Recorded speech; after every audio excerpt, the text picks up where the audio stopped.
Fala, galerinha do YouTube, eu tô mais um vídeo aqui. Tô aqui em Sertãozinho. Tô numa rua aqui que eu não conheço, mano. Você vê que parece uma rua fantasma. Então, pessoal, no vídeo de hoje, eu queria mostrar essa rua aqui estranha.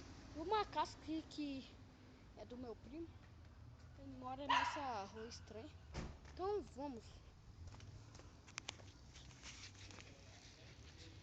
entrar aí. Estamos entrando. Só não chega pra frio, não. Oi, tia. Oi. Quem está aqui? Você tá gravando o quê? Tô. Oi, Matheus.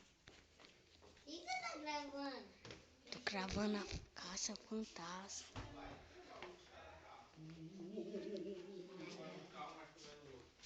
Mano, deixa eu falar. Deixa eu mijar. Pessoal, tem Ah, não pode mijar aqui em casa. Ih, eu não, quero vou ir pagar. primeiro, eu vou primeiro. Dá os dois. ali no escuro. Tem alguém.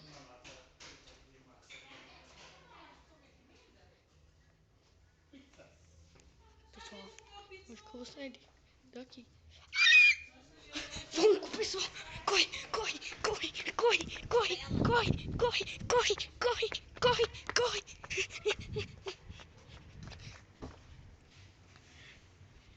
Pessoal, tô escondido aqui porque eu fui lá dentro.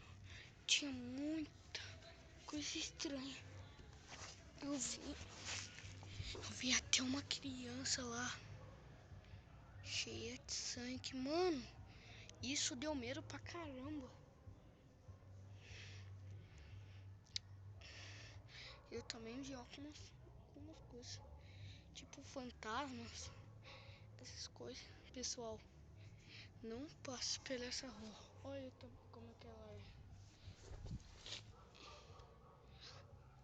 é. É tudo escuro. Tô aqui morrendo de medo no escuro. Escondido aqui no meu carro.